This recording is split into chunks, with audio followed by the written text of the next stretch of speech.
Ask your doctor these 2 questions. Number 1, whether the antibiotic they just prescribed is absolutely necessary. And number 2, what would happen if you didn't take it?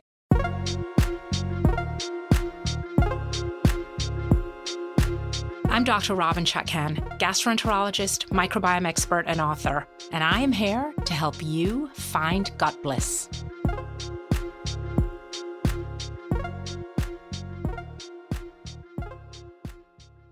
On today's show, a lovely patient of mine, Lisa, called me in crisis last week about her 6-year-old daughter, Freya.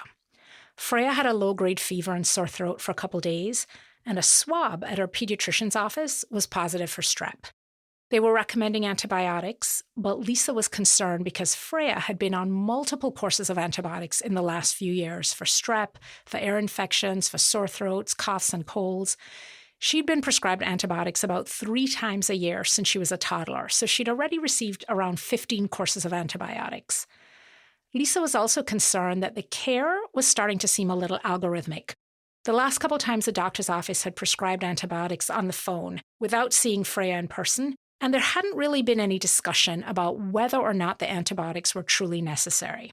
To be fair, it was a busy pediatric practice, and they were really good about taking Lisa's calls and about fitting Freya in for a same-day appointment with the physician's assistant if the doctor wasn't available. And you can imagine what that's like, right? You work at a busy pediatrics practice, and you have frantic parents calling you all day long, concerned about their children and wanting an immediate solution to their symptoms. This is not an easy job. Lisa herself had struggled with an infection called Clostridium difficile. We sometimes call it C. diff for short. And she had developed C. diff as a result of antibiotic use. So she had real concerns for the amount of antibiotics her daughter had taken, especially at such a young age. But the reality was Freya was feeling crummy. She had a positive strep test, and they needed to make a decision about what to do. Now, full disclaimer here, I am not a pediatrician, and I'm also not your doctor or your child's doctor, so I'm not in a position to give you any medical advice. The goal of today's show is not to tell you whether or not you should treat strep. It's to give you a framework to help you make these decisions, and also to provide you with some important questions to ask your doctor if you find yourself in a situation like this. And coming up, I'm going to explain what that framework is, and I'm going to tell you exactly what types of probing questions you should be asking your healthcare practitioner.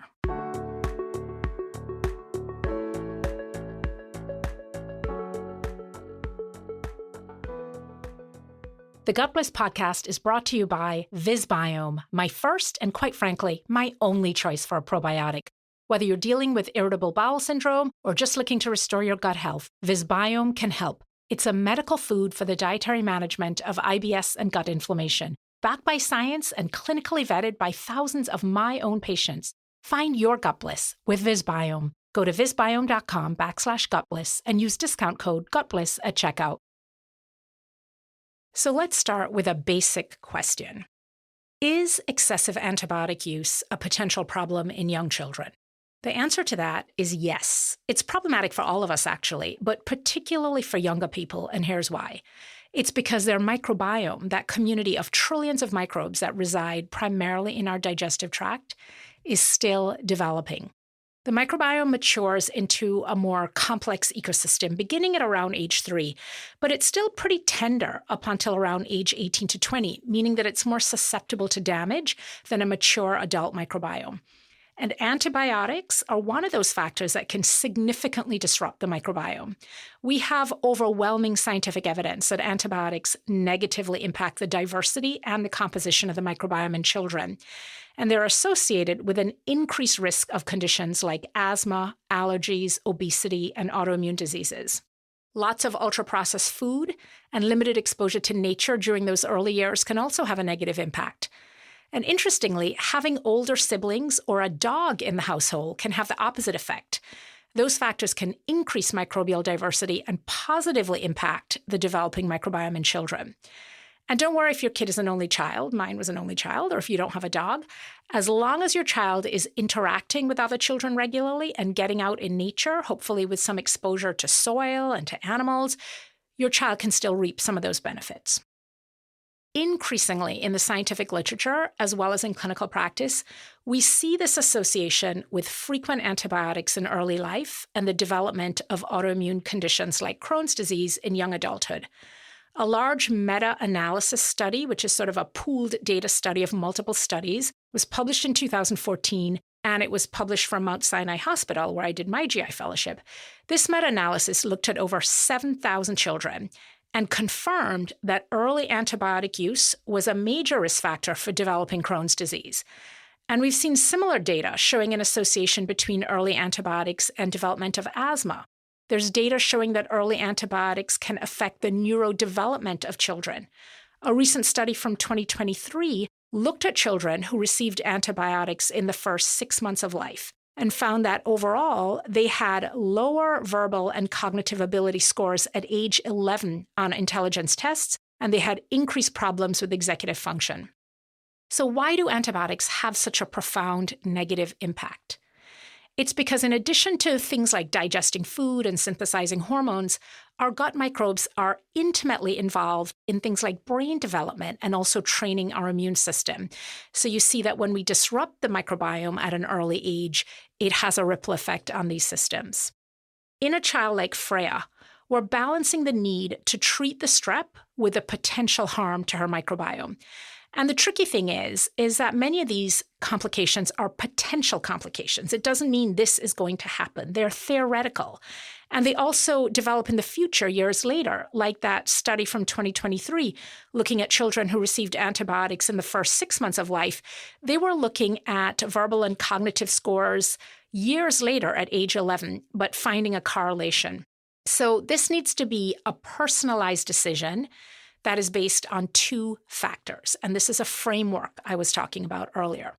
Factor 1, what is the overall health of your child? If your child, like mine, was born via C-section, was minimally nursed, and was exposed to lots of antibiotics as a newborn, and more on that in a future episode, you might have a much higher threshold for thinking about when an antibiotic is appropriate. And of course, this is a decision you're going to make in conjunction with your child's healthcare practitioner. If your child, on the other hand, has had little or no antibiotics, the decision tree might look a little bit different. The second factor in the framework is how sick they are. Does your child have a raging fever and huge lymph nodes in their neck and they can't even get fluids down without vomiting? Or are they just a little listless with a poor appetite, but they're able to hydrate? Strep is a bacterial infection, but the reality is that it is self-limited in most people, meaning it will eventually resolve on its own without antibiotics. The main reason we treat strep is to prevent 2 potentially serious side effects. One is rheumatic heart disease, and the other is a type of kidney disease called post-strep glomerulonephritis. Fortunately, these 2 conditions are pretty rare, and part of why they're so rare is because of the widespread availability of antibiotics. We see a lot less kidney disease and heart disease as a result of strep. But that same widespread availability of antibiotics has also led to overtreatment. And in addition to the potential long-term complications that I talked about earlier, like autoimmune disease and cognitive problems, we also have to worry about antibiotic-associated diarrhea and Clostridium difficile and global antibiotic resistance. So these are the sorts of questions that we are grappling with, both individually and as a medical community.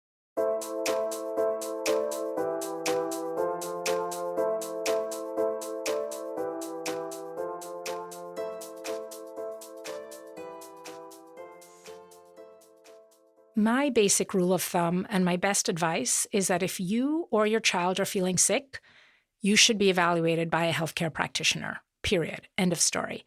But that does not necessarily mean that that encounter with the healthcare practitioner has to end with a prescription for antibiotics. It shouldn't just be a knee-jerk reaction that symptoms, including even a fever, automatically equal a prescription for antibiotics. Eyeballing the patient is still really important. Anybody who has been practicing medicine for even a few years knows the difference between a sick child and a really sick child. And obviously a pediatrician would really know that difference. And that difference is more than just what the thermometer says or whether the culture comes back positive or not. It requires taking a good look, doing a physical exam, and engaging with the child and the parent about how they're feeling. And, we do the exact same thing in adults too. And again, we have to do that calculation between how many antibiotics have been administered in the past and how sick the person is right now. There are some infections that definitely require antibiotic treatment. I'm not messing around with flesh-eating bacteria and gangrene and some of these things. But more often, the need for antibiotics is really a gray zone. A study published in the journal Pediatrics found that pediatricians prescribed antibiotics 62% of the time when they perceived that parents expected them to be prescribed, and only 7% of the time when they thought parents didn't expect an antibiotic. And this really sort of validates that this need for antibiotics is frequently optional. And it's not just children who are being overtreated. 2 out of every 3 adults who see a healthcare practitioner for cold or flu symptoms are prescribed antibiotics, which 80% of the time do not meet the Center for Disease Control and Prevention, the CDC guidelines for antibiotic therapy. So having a conversation with your healthcare practitioner to talk about all of these issues is essential. In my second book, The Microbiome Solution, I have a section called 10 Questions to Ask Your Doctor If You've Been Prescribed an Antibiotic.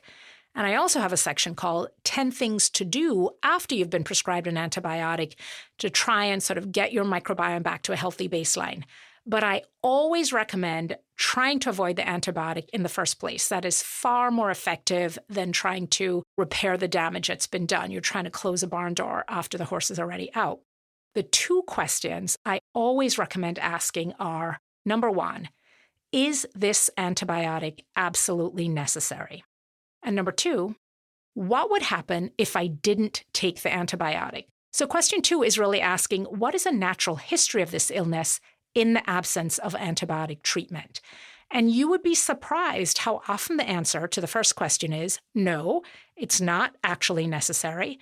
And the answer to the second question is, you may be sick for a day or 2 longer, but this is going to resolve without treatment. And I want to remind you, it's important to keep an open mind both ways. You don't want to walk in there with this fixed mentality of absolutely no antibiotics, no matter what. But you also want to let the practitioner know that you are open to the idea of watchful waiting and avoiding an antibiotic if at all possible. I have an obvious bias, not only because of my own daughter's experience, but because many of the patients I see received excessive antibiotics as children or young adults, and they are now dealing with autoimmune diseases like Crohn's, ulcerative colitis, or some other manifestation of a disrupted microbiome. We can't draw a straight line from antibiotic use to autoimmune disease, but we know that environmental triggers like excessive antibiotics in early childhood and or an ultra-processed diet are factors that can result in expression of an autoimmune disease, particularly in somebody who is genetically susceptible. If you're in one of these gray zone situations, what I often recommend is going ahead and getting the prescription for the antibiotic and actually getting the prescription filled so that you have it at the ready. And then get some clear instructions from your doctor about what sorts of red flags to look for that might require you to go ahead and start those antibiotics. So that way you're prepared and you're ready if things go south. And part of that equation might even involve a follow-up at the doctor's office in 24 or 48 hours so they can re-examine you, reevaluate you, and make sure that things are moving in the right direction. And that's particularly important for young children who can't often articulate how they're feeling. Whether it's your child who's sick or you who have a sinus infection or a bad cold, and you're worried about your symptoms and whether you may need an antibiotic, I want to remind you that while antibiotics can be life-saving, there is no doubt that they are currently overused and overprescribed. And in addition to sort of global concerns about antibiotic resistance, there is an individual concern about the hit your microbiome is going to take. And again, this is particularly true in young people. The idea that you can just undo that damage with a probiotic is magical thinking. This is a topic I care deeply about. And it's one that, again, I have a very personal interest in because, as I mentioned earlier, my own beloved daughter was very sick as an infant and young child and really into, I would say, early teen years as a result of excessive antibiotics prescribed by her lovely and well-meaning pediatrician. It was an experience that profoundly impacted me as a mother and as a physician, and it really led me to change my practice from just sort of doing lots of colonoscopy and prescribing lots of acid blockers like most gastroenterologists to looking more carefully at the gut microbiome and how we can maintain and improve health by taking care of our gut bacteria and by paying attention to our gut bacteria. That being said, this is a decision that should always be personalized for you or for your child, whoever it is who's receiving care. Please do not make a decision about antibiotics or any other medical intervention based on what you're hearing on this podcast. That is not the goal. I am not giving you medical advice. I'm giving you information and tools so that you can have a more informed discussion with your healthcare provider. And it's my pleasure and my honor to do that.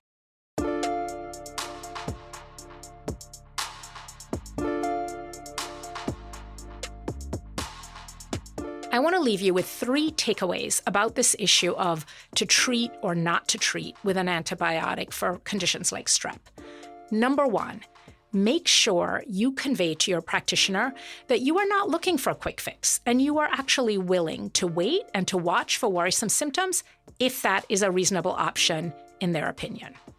Number 2, many infections, even bacterial infections like strep, are self-limited and they will resolve on their own without antibiotics.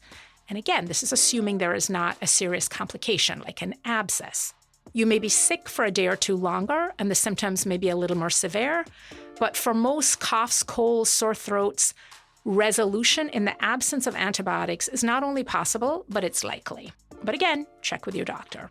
And finally, understand that there is no antibiotic out there which is only going to kill the pathogen and not do some harm to your essential gut bacteria. So you need to carefully weigh those risks and benefits before proceeding with an antibiotic. So that's it for this edition of the Gut Bliss podcast on to treat or not to treat, decision-making around antibiotics.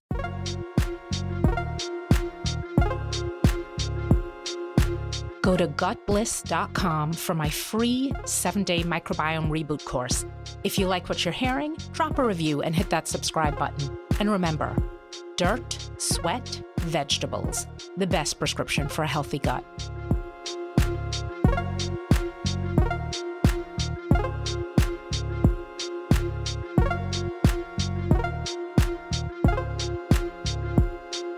Coming up next week on the Gut Bliss podcast, do you want to have bowel movements that are so timely and precise you can literally set your clock to their arrival?